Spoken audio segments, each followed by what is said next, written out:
Hello दोस्तों, तो आज मैं आपको एक्सप्लेन करने जा रहा हूँ साल 2011 में रिलीज एक American sci-fi action thriller movie source code को। इस मूवी के बारे में मैं भूमिका में कुछ भी नहीं बता सकता हूँ क्योंकि इसकी कहानी काफी उलझी हुई है, पर इसका एक्सप्लेनेशन पूरा देखें क्योंकि यह उतनी ही दिलचस्प भी है। तो इस मूवी को डंकन जॉन्स ने डायरेक्ट किया है जबकि कहानी को बेन रिपली ने लिखा है।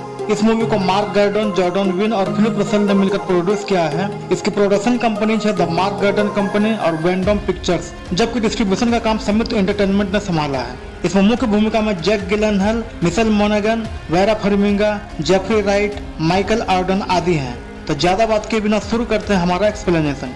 तो मूवी की शुरुआत काफी सुंदर दृश्यों के साथ होता है जहां शिकागो जाते हुए ट्रेन के अंदर मूवी के हीरो को जागते हुए दिखाया जाता है। वहाँ उसके साथ मूवी की हीरोइन क्रिस्टीन भी थी जो उसे सॉन कहकर बुला रही थी, पर सॉन तो खुद को ट्रेन में पाकर अचंभित था। उसके मुताबिक वो सॉन नहीं बल्कि कैप्टन कार्टर स्टीवंस है और वह यूएस आर्मी में है जिसके अंतर्गत वो अफगानिस्तान में हेलीकॉप्टर उड़ा रहा था। पर अचानक उसकी आंख ट्रेन में खुली। वह वॉशरूम जाकर आईने में खुद को देखता है तो पाता है कि उसका चेहरा आईने में बदला हुआ है और उसका बटवा भी सॉन नाम के किसी व्यक्ति से बदला हुआ है। पर क्रिस्टीन जो कि उसे सॉन ही मानती थी, उसके इस बदले हुए व्यवहार से काफी अचंभित थी। पर हम सॉन कहें या कैप्टन, वो जो कोई भी था, क्रिस्टीन को कुछ भी समझा नहीं पा रहा था। तभी ट्रेन में एक जोरदार धमाका होता है और सॉन की आंख एक अंधेरे कमरे में खुलती है। यहाँ एक फीमेल वॉइस उसे जगाते हुए बताती है कि वह बिलीगट कास्टल में है।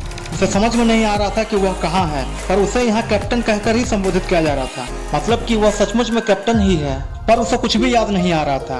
उसे विजुअल के नाम पर एक औरत ही दिखती है जो कि उसे याद करवाने के लिए एक प्रैक्टिस करवाती है, जिसके बाद उसे उस औरत का नाम याद आ जाता है। वह गुडविन थी।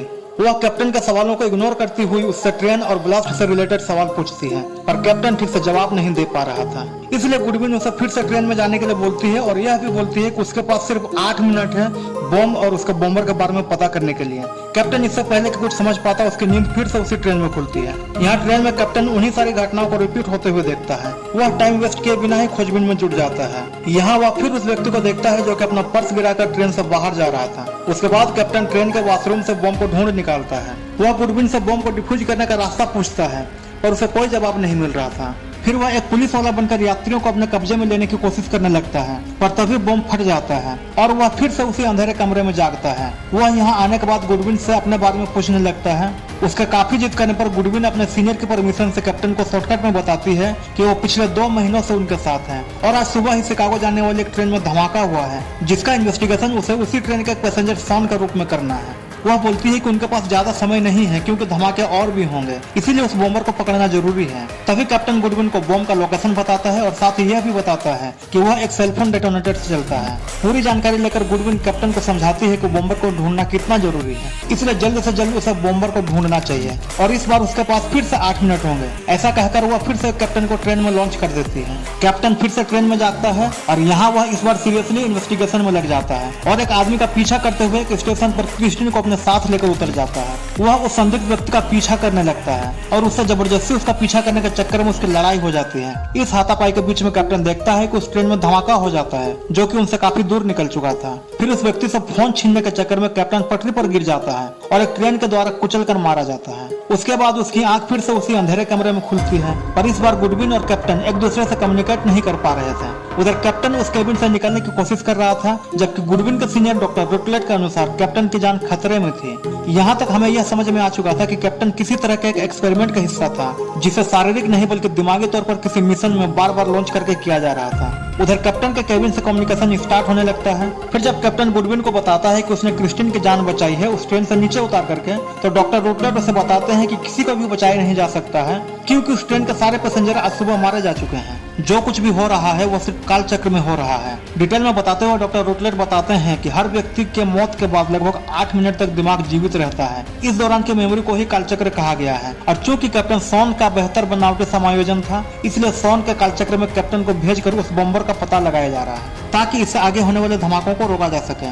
गुडविन बताती है कि वह ट्रेन और उसके मुसाफिर सब खत्म हो चुके हैं, इसलिए उसे भावनाओं में ना पड़कर सिर्फ बॉम्बर को ढूंढना चाहिए। उसके बाद कैप्टन को फिर से लॉन्च कर दिया जाता है। साथ ही उसे हिदायत भी दी जाती है कि सब कुछ नकली है, इसलिए सब कुछ इग्नोर करके उसे सिर्फ अपने मिशन पर ध्यान देना होगा। फिर कैप्टन गुडविन का बताए अनुसार कंडक्टर के कंपार्टमेंट में जाकर के गन को ले लेता है, पर वह यहाँ पकड़ा जाता है और अब वह उनके गिरफ्त में था। समय निकल चुका था और बम धमाका हो जाता है। फिर वह उसी अंधेरे कमरे में जागता है। यहाँ गुडविन से बात करते हुए वह उसके बेंच पर CAOCN को देख लेता है। फिर वह यहाँ गुडविन से अपने पिता से बात करने की बात करता है, तो गुडविन उसे बोलती है कि मिशन पूरा होने के बाद वह उसे उसके पिता से बात करवाने की कोशिश करेगी। उसके बाद कैप्टन ट्रेन में वापस जाकर अपना इन्वेस्टिगेशन शुरू कर देता है। साथ ही एक औरत से फोन मांगकर CAOCN की जांच पड़ताल करने लगता है। पर तभी क्रिस्टिन अपने फोन पर सर्च करके उसे बताती है कि कैप्टन कार्टल स्टीवंस 2 महीने पहले ही मारा जा चुका है। यह सुनकर कैप्टन शॉक में आ जाता है। फिर उसकी हल्की फुल्की यादें ताजा होती हैं। इस बार फिर से जब वह केबिन में जागता है तो गुडविन से अपने बारे में पूछता है। उसके काफी जोर देने पर डॉक्टर रुटलेट के परमिशन पर गुडविन उसे बताती है कि उसके दिमाग का कुछ ही हिस्सा जीवित है और कैप्टन जो कुछ भी महसूस कर रहा है बस एक इमेजिनेशन भर है। मतलब कि वह चेम्बर, उसका हाथ पैर, सब कुछ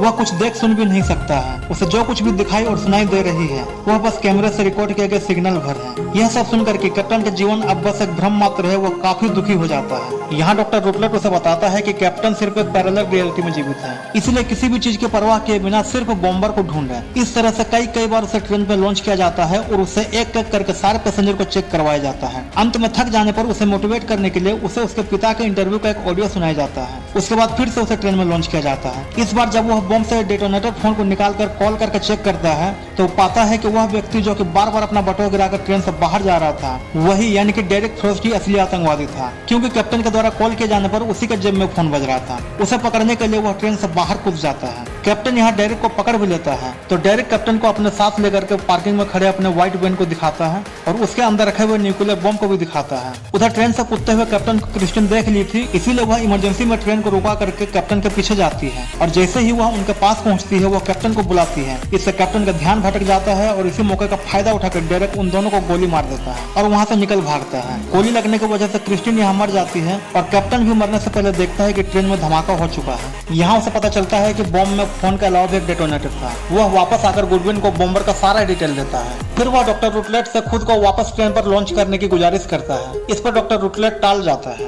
कैप्टन के द्वारा दिए गए इन्फॉर्मेशन के आधार पर रियल वर्ल्ड में वह आतंकवादी भी पकड़ लिया जाता है। फिर कैप्टन गुडविन से काफी रिक्वेस्ट करता है कि उसे ट्रेन में वापस भेज दिया जाए तो गुडविन उसे काफी समझाती है कि कैप्टन ट्रेन के बारे में जो भी सोच रहा है सच्चाई वो नहीं है। पर कैप्टन के काफी जिद करने पर गुडविन मान जाती है और बोलती है कि कालचक्र के समाप्त होने पर वह सिस्टम को बंद कर देगी, इससे वह वापस कभी नहीं आ पाएगा। उसके बाद गुडविन कैप्टन को लॉन्च कर देती है। ट्रेन में लॉन्च होते ही सबसे पहले कैप्टन क्रिस्टिन से अपने प्यार का इजहार करता है। फिर उसके बाद बॉम्ब को डिफ्यूज करने जाता है। बॉम्ब को डिफ्यूज करने के बाद वह टिकट कलेक्टर से हथकड़ी भी चुरा लेता है। उधर प्रयोगशाला में डॉक्टर रुटलेट अपने प्रोजेक्ट की कामयाबी एवं उसके लिए मिलने वाले फंडिंग से काफी खुश था। फिर वह कैप्टन की याददाश्त मिटाने का हुक्म गुडविन को देता है। बेसिकली वह कैप्टन जैसे अधमरे सैनिकों के दिमाग को अपने प्रोजेक्ट में यूज करना चाहता था। उसे उन सैनिकों की भावनाओं से कोई मतलब नहीं था। अपने वादे के अनुसार वह कैप्टन को शांति से मरने भी नहीं देना चाहता था। इसलिए वह गुडविन को कैप्टन के दिमाग की मेमोरी को मिटाकर उसे दूसरे प्रोजेक्ट में सेट करने का ऑर्डर देता है। उधर ट्रेन में कैप्टन डेरेक को पकड़कर एक खंबे से लॉक कर देता है और डेरेक के फोन से पुलिस को फोन करके ट्रेन में डेरेक की लोकेशन और स्टेशन में पार्क वैन की इन्फॉर्मेशन दे देता है। फिर वह डेरेक के फोन से किसी को मैसेज करता है। उसके बाद अपने पिता को फोन करता है शॉन फेंड्रेस बनकर। अपने पिता की आवाज सुनकर वह काफी भावुक हो जाता है। वह शॉन बनकर अपने पिता को सॉरी भी बोलता है। जबकि उधर रियल वर्ल्ड में हमें पहली बार कैप्टन को दिखाया जाता है जो कि एक छोटे से चैम्बर में बंद था। सब कुछ खत्म करने के बाद कैप्टन क्रिस्टिन के पास जाता है। उधर डॉक्टर रुटलेट को फोन पर इन्फॉर्मेशन मिलता है गुडविन के कारनामों के बारे में। वह बाहर निकलकर गुडविन को रोकना चाहता था और गुडविन ने उसके केबिन का डोर ही लॉक कर दिया था। इधर ट्रेन में कैप्टन अपनी नॉर्मल लाइफ को जी रहा था।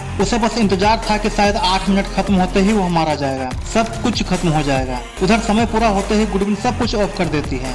यहाँ हम देखते हैं कि कैप्टन का सिर्फ आधा टुकड़ा शरीर ही बचा था जिसकी धड़कन भी गुडविन ने रोक दी थी। जबकि उधर ट्रेन में 8 मिनट पूरा होने के बाद भी सब कुछ जारी था। कैप्टन और क्रिस्टिन ट्रेन से उतरकर आगे बढ़ चुके थे, मानो एक पैरेलल यूनिवर्स चल रहा था, क्योंकि रियल वर्ल्ड में तो कैप्टन मारा जा चुका था। फिर कैप्टन गुडविन को एक मैसेज आता है जिसमें कि कैप्टन स्टीवंस उस ट्रेन में पकड़े गए डेरिक का जिक्र करता है, न कि स्टेशन के बाहर सड़क पर पकड़े गए डेरिक का। साथ ही ट्रेन में धमाका ना होने के बाद भी करता है, जिसे कि गुडविन रुटलेट के केबिन में सुनती है। यानी कि इस जगह जहाँ पर गुडविन को मैसेज मिला है यहाँ कैप्टन स्टीवंस पर प्रयोग शुरू ही नहीं किया गया था। यानी कि यह एक अलग ही यूनिवर्स था जहाँ के सॉन बने कैप्टन ने ट्रेन को बचा लिया था और डेरेक को पकड़वा भी दिया था। फिर मैसेज को गुडविन आगे पढ़ती है जिसमें लिखा था कि अगर इस मैसेज को गुडविन पढ़ रही है इसका मतलब काल चक्र सिर्फ 8 मिनट नहीं बल्कि पूरे पैरेलल यूनिवर्स का ही निर्माण कर देता है, जहाँ एक और कैप्टन कार्टर स्टीवंस का अधमरा शरीर एक एक्सपेरिमेंट का इंतजार कर रहा होगा। तो इस बार गुडविन उसकी मदद जरूर करें। इस मैसेज के साथ ही यह मूवी समाप्त हो जाती है, अनंत ब्रह्मांड के असीमित किंतु मानव निर्मित संभावनाओं को देते हुए। उम्मीद है दोस्तों आपको यह कहानी काफी अच्छी लगी होगी। अगर ऐसा है तो वीडियो को लाइक करें और चैनल को सब्सक्राइब करें ताकि फ्यूचर में और भी ऐसी अद्भुत कहानियां आप तक लाता रहूंगा। धन्यवाद।